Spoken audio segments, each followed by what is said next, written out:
It's Tuesday night and it's time to look at all the business and personal finance news for the day here on Money Time at Money9 English.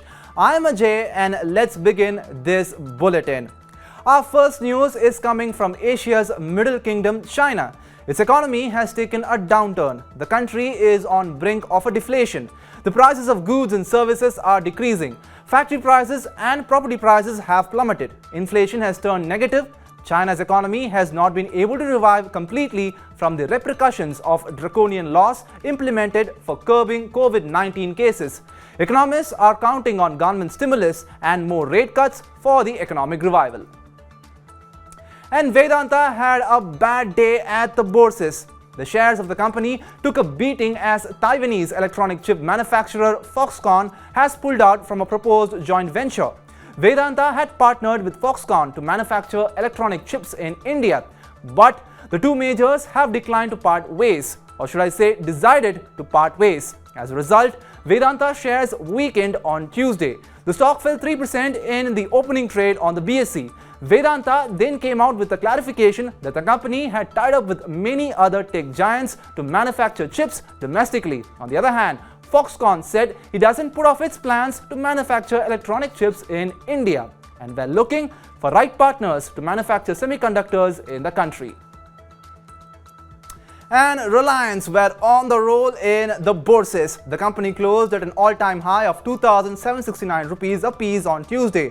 The conglomerate stock has been rising ever since Jio Financial Services demerger plan got underway.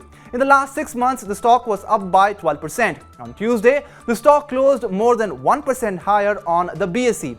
According to the demerger plan, for every 1 share of Reliance Industries, shareholders will get 1 share of Jio Financial Services. The demerger record date is July 20, 2023. Billionaire Mukesh Ambani's daughter, Isha, and former CAG Comptroller Auditor General Rajiv Mehrishi are being appointed as directors on the board of the demerged entity. And the government of India is planning to sell stakes in PSUs through the OFS route. The centre is mulling stake sale in 5 PSUs. These undertakings are likely to be RITES, RVNL, Rashtriya Chemicals and Fertilizers, National Fertilizers and 1 PSU from the mining industry. The government recently sold 3% stake in Coal India through OFS. The stake sale in the 5 PSUs will fill the government coffers. This will help the government in rolling out welfare schemes for the poor and needy. In Budget 2023, the government had kept a target of collecting 51,000 crore rupees from the PSU stake sale.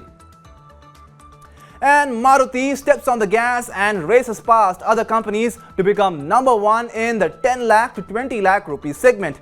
Shashank Srivastava, Director of Sales and Marketing Unit of Maruti Suzuki, has said in an interview with the Economic Times that, and I quote, "The company is ruling the roads in 10 lakh to 20 lakh rupee segment with 23% market share. The Japan-based automobile company is already leading in the entry-level and budget car segment. Overall, Maruti dominates India's passenger vehicle segment with more than 40% market share. And now Maruti has left behind every other company in the 10 lakh to 20 lakh rupee segment as well.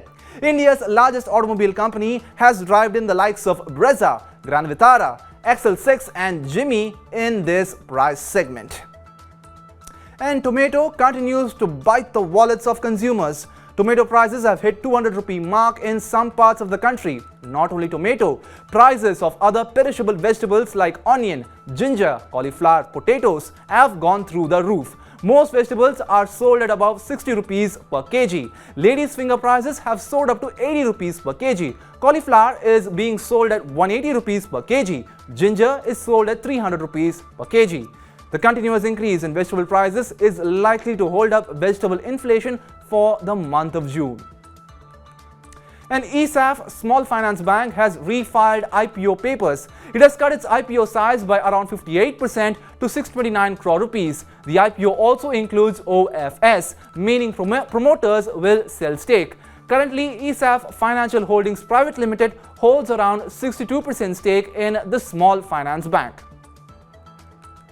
And now moving on to the last news for the day, nearly 500 employees of logistics and delivery firm Dunzo have not got salaries in June 2023. This translates to nearly 50% of the employee count. Dunzo currently has around 1,000 employees. The logistics company has been facing headwinds of late. It had earlier fired around 400 employees in the first half of the current year 2023 as part of cost-cutting measures. The company had raised around $75 million in a recent funding round. Big juggernauts like Reliance Retail and Google have also invested in the logistics and delivery firm Dunzo. That's it for today here on Money Time at Money9 English. Download the Money9 app and stay tuned to Money9 English's YouTube channel. Do check out Money9's website www.money9.com. This is me Ajay signing off. See you all again tomorrow at the same time. Until then, take care and good night.